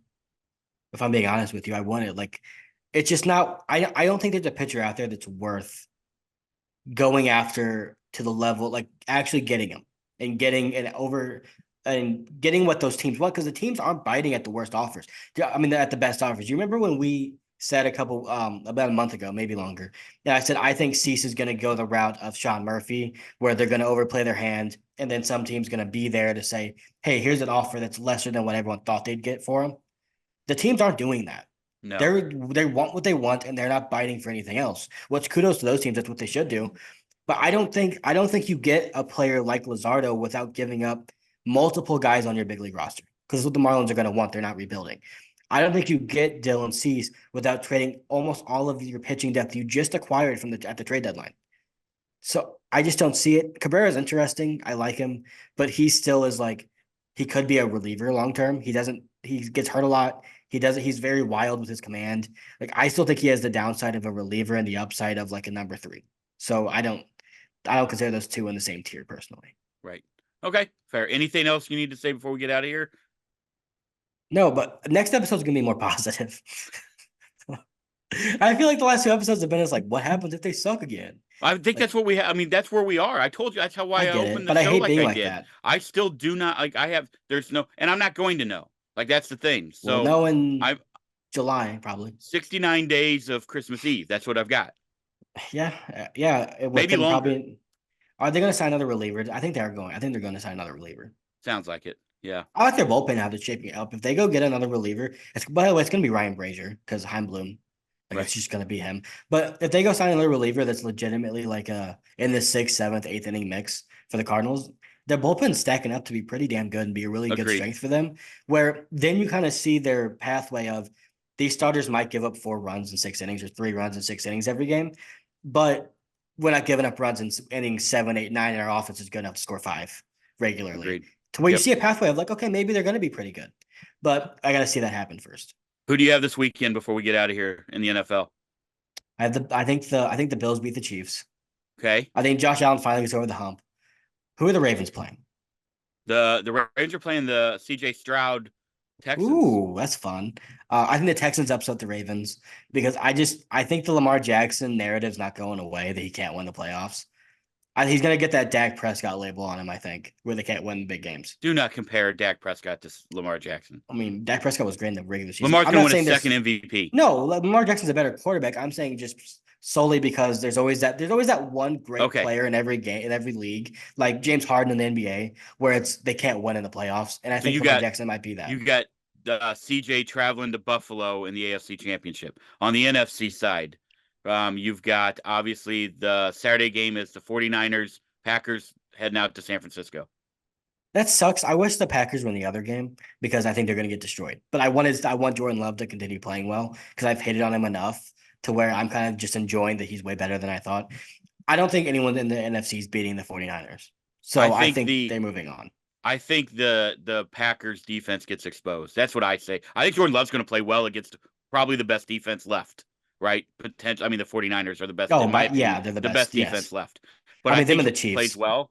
And I don't know if they can run the ball like they did last week against Dallas, but I think he's that explosive though, man. I'm 49ers impressed with offense him. might put up 40 on the Packers. That's the best. I mean, can we just be honest here? The only two teams that I thought could beat them in the NFC are out: the Eagles and the Cowboys. Oh, yeah. No, I didn't think either could go out there and win. Oh, I thought that those are the two teams that could go on a roll and do it. You know, we saw the Eagles get to the Super Bowl and a couple minutes away from winning it last year, and there was a lot of the same team. And then the Cowboys, that team just has a lot of firepower everywhere. It seems like. And then what's the other NFC? Last game, I was always told that Baker Mayfield can't win, but here he is in the divisional round playing Detroit. Like OBJ Senior told me that Baker Mayfield's a scrub, and they ran him out of Cleveland, and then they traded maybe the worst trade in the history of the NFL to get Deshaun Watson, and now here's Baker playing Detroit. If the NFL didn't have if the NFL didn't have that horrible fumble out in the end zone rule where you give the ball back to the other team on the 20, the Browns would have beat the Chiefs and gone to the championship with in the AFC Championship. But with who? I think with Baker the Browns. Mayfield. Yeah, with Baker Mayfield. He had a great game that game. I think the Buccaneers get destroyed. I don't think they get destroyed. I don't, but I do think the Lions. I don't think the Lions are going to destroy anybody. No, anymore. I think the Buccaneers are a bad team. Well, they made the Eagles look really bad. I think the Eagles were a bad team. The way they were playing, I think they were a really talented team. Yeah, but I think they were playing like a bad team. Lions, Niners. You got Lions, Niners. I am in agreement. I'm going Ravens. I'm taking the chalk. I'm going Ravens. I like D'Amico Ryan so much that I just want him to make it to the championship game. You know what's going to happen, right? The Chiefs are going back to the Super Bowl somehow. After all of this, I told you that before the playoffs started. But you just picked against him. Yeah, I did. But that doesn't mean anything. Patrick Mahomes is inevitable. We know this. Yeah. I told Patrick Mahomes is the most dangerous quarterback in the playoffs because he's the only one left in the playoffs right now. I think that it doesn't matter who he's playing with. He can beat you by himself. I love that. Him and Rashee Rice. Detroit Lions offense. I don't know. I don't trust their defense, but that's why I think Tampa stays in it. That going back to the Buccaneers, with Gibbs, Montgomery, Amon-Ra, Josh Reynolds, Jameson Williams starting to play, Sam Laporta from St. Louis. I love it. Let's go. He's a full go at practice too. Great. He played last week. And Jared Goff's just a solid quarterback. He's not great, but he's good. He's unflappable. But we're forgetting that the Buccaneers had their playoff hopes were on the line to win the NFC South, and in week 18, they scored 9 against the Carolina Panthers. The Lions better destroy that team. I'm sorry. Should be the Saints, by the way. It should and be for some reason, Baker's week. Not throwing to Mike Evans anymore. I don't know what's going on. I don't like that team very much. Town is already electric because it's Mardi Gras season. We just announced Jazz Fest today. But it should be the Saints and the Lions this week. Going to play, the story's great. Going to play the guy who would have been the head coach here had Sean Payton left a year early in Dan Campbell. And then they would have never hired him, you know. Oh, I think they would have. He was their guy, man. They loved him. He's too much of a good. Can we talk about Mickey Loomis's gum chewing habits? No, we need to get out of there. If you ever get a job and you do that, it's gonna be a GM. I'm not gonna be a GM. I'll tell you that much. So apparently he had a cough and he was trying to mask the cough by chewing gum. Which, by the way, never heard that in my life. Get a freaking mint. He loves that gum more than Pete Carroll does. Pete Carroll should be the head coach of the Saints, but that's a different conversation. Okay, all right, let's get out of here. Next week, player profile start. I think we're gonna line up some. Contreras? We'll see. Yeah, probably that's a good one. I think we'll line up some guests for the player profiles too, to have them come on. Can we get Wilson on? Someone get a hold of Wilson. Yeah, I would love to talk to him. By the way, we're not going to get into this. He would love us. We're not going to get into this since we're about done here. But If you haven't, go to Brendan Schaefer's YouTube channel. There's a lot of the pressers on there, or Birds in the Black where Kyle recorded them. Go watch Wilson's presser. I love that guy. He's one Yeah, of my same. favorite players the Cardinals have signed in a long time. All right. He's awesome. All right. He's very endearing. Once again, thank you, everybody. We greatly appreciate you. Hopefully you have an amazing rest of your week, and we will talk to you soon. Go Cards.